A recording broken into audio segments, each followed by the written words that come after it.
Баршаңызға қайырлы күн достар. Бүгін біздер осы видеода сіздерге бірнеше тағамды көрсететін боламын. Видеодан алыстамай қараңыздар. Бірінші біз сметанник пирогын жасаймыз. Ол үшін бізге осылай күштен өткізілген ұнымыз, секеріміз және жұмсақ болып тұрған сары майымызды араластырып тесто жасайтын боламыз. Және осы тестомызға біздер қазір бір жұмыртқаны қосамыз.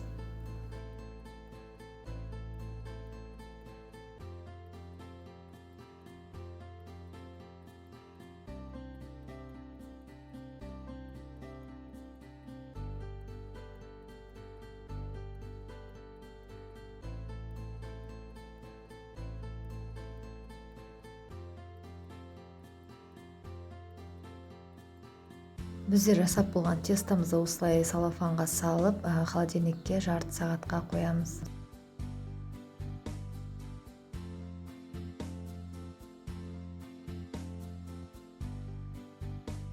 Біздің холодильникте тұрған жаңағы тестомызды алып екіге бөліп, осылай видеодағыдай жасап шығатын боламыз.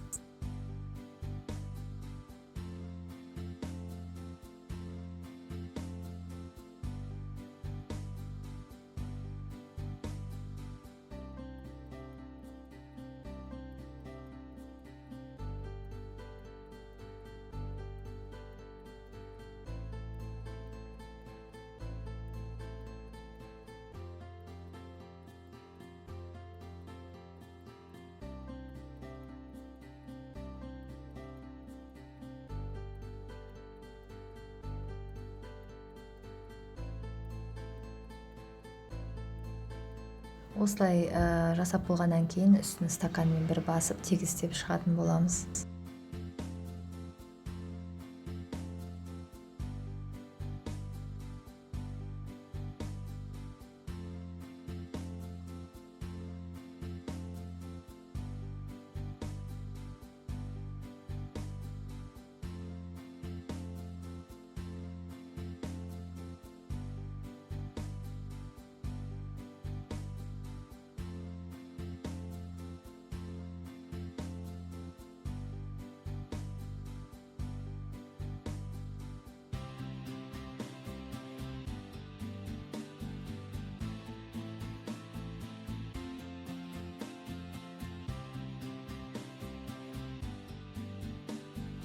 Сметаннигімізді құйып болған соң 180 градуста 40-45 минутқа пісіріп алатын боламыз.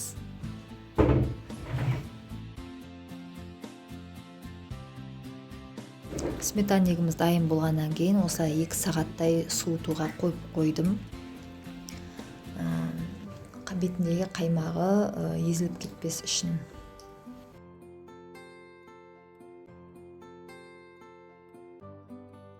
Біздің келесі дайындайтынымыз компот. Біздер бұған бір алма, 2 апельсин, жарты лимон және бір 50 граммдай каркаде, 700 грамм секер қосып, жақсылап 20-30 минуттай қайнатып аламыз.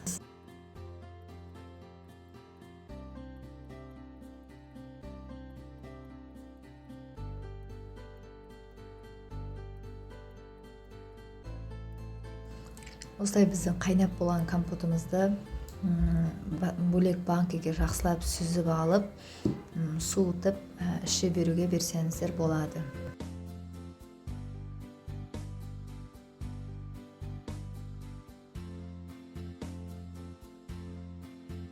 Достар, бізде келесі тағамымыз сырный рулет. Біздерге осыны жасайтын боламыз. Ең алдымен біздерге 300 грамм сыр, майонез, тұз және де жұмыртқа керек болады.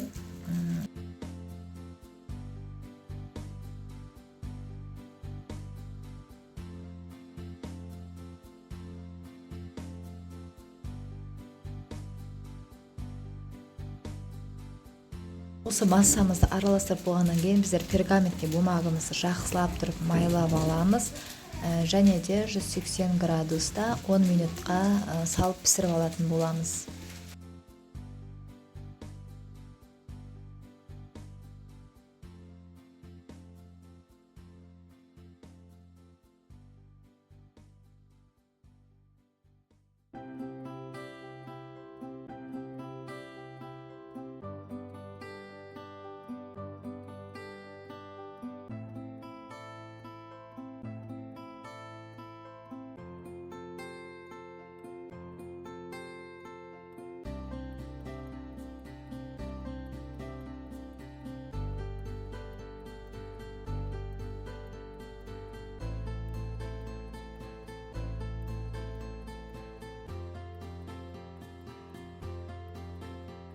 Біздің духовкада піскен осылай сырымызды келесі пергаментный бумагаға ауыстырып, орап қойып, жақсылап суытып алатын боламыз. Ол суып болғанша біздің келесі начинкамызды дайындай береміз.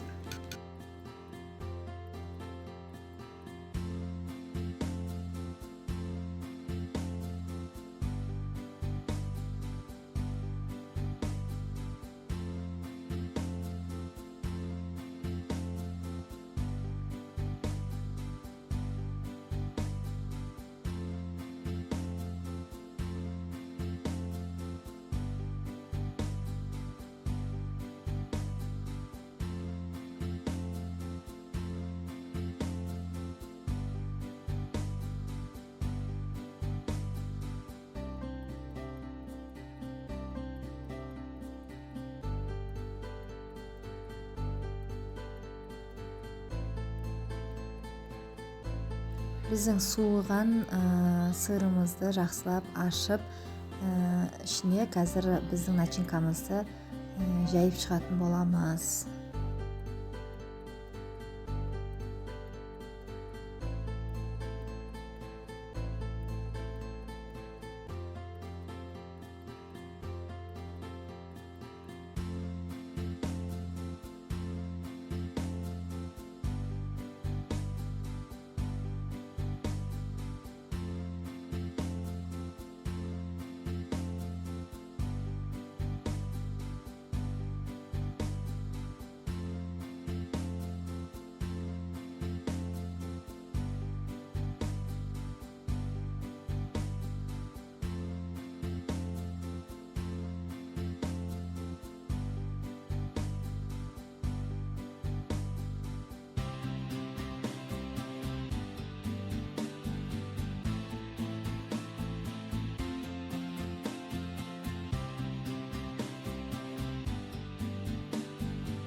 Жақсылап орап болып осылай пергаментный бумагамен ораймыз, және де сыртына біздің мына сырный рулетіміз күйіп кетпес үшін фольгамен жақсылап орап пеште пісіретін боламыз.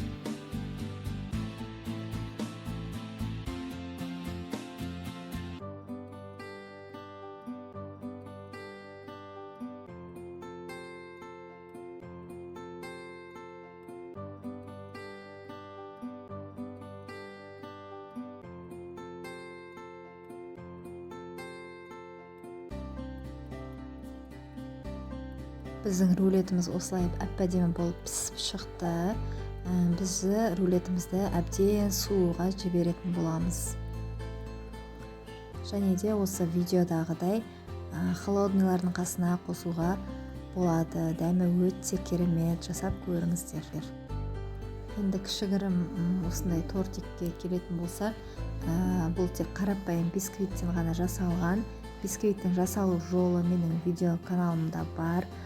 Мен тек қана бұл жерде крем жағып, сіздерге тек барынша әсемдейтін боламын. Видеодағыдай жасасаңыздар болады.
Келесі мен сіздерге осындай алазани деп аталатын салатты көрсететін боламын.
Келесі біздің салатымыз шаңырақ деп аталады.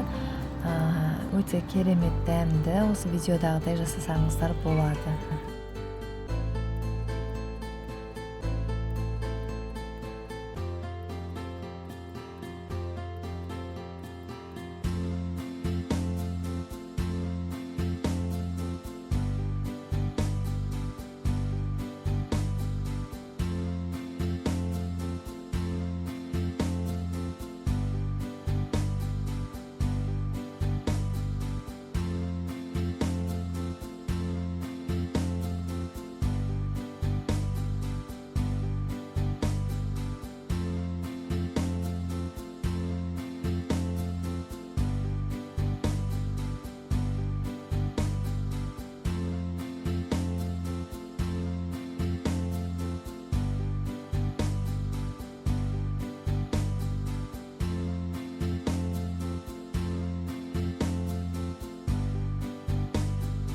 Келесі біздің жасайтынымыз өте оп-оңай смузи.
Келесі бізде дымлама, ол тоқты немесе қойдың етімен жасалғанда да өте дәмді. Бірақ мен қазір сіздерге тауық етіне көрсетейін деп тұрмын. Біздерге тауық керек, осындай үлкендетіп туралған, және де картошкамыз орташа етіп, сәбіз және жуа, перец, капуста барлығын дайындап аламыз.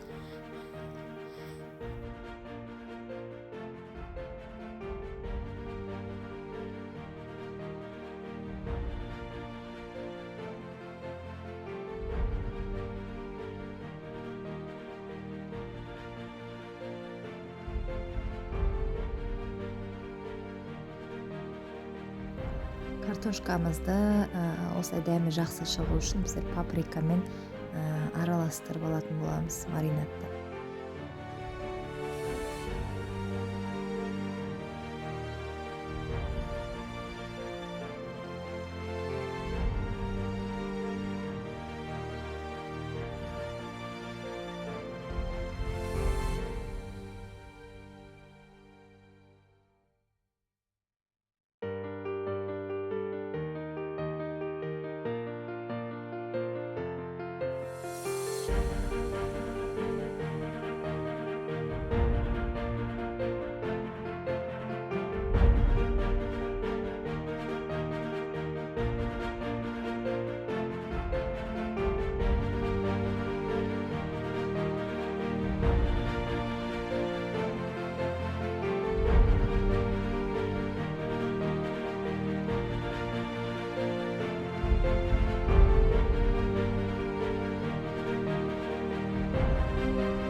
міне достар, біздің домалемамыз осылай болып шықты. Барлық тағамдарды қарағандарыңызға көп рахмет. Каналға тіркеліп лайк басып кетіңіздер.